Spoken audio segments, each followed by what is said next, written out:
नमस्कार मंडळी. आज आपण गुलाबजामची रेसिपी बघणार आहोत. माझ्या चॅनलवर तुमचे स्वागत आहे. खूप खूप स्वागत आहे.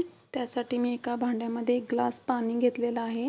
त्याच्यामध्ये साखर घातली, वेलदोडा घातला, ते गरम करण्यासाठी पाक करण्यासाठी ठेवून दिलं. त्यानंतर मी गुलाबजामचं पाकीट ते आणलेलं आहे दुकानमधून.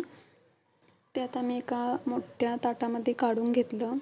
त्यामध्ये मी दूध घालून व्यवस्थित छान असं घट्टसर असं मळून घेणार आहे.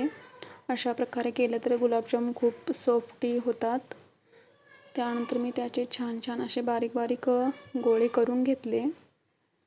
आता मी ते छान असे ब्राऊन होईपर्यंत चांगले तळून घेणार आहे. असे मी बारीकच ते गोळे बनवून घेतलेले आहेत.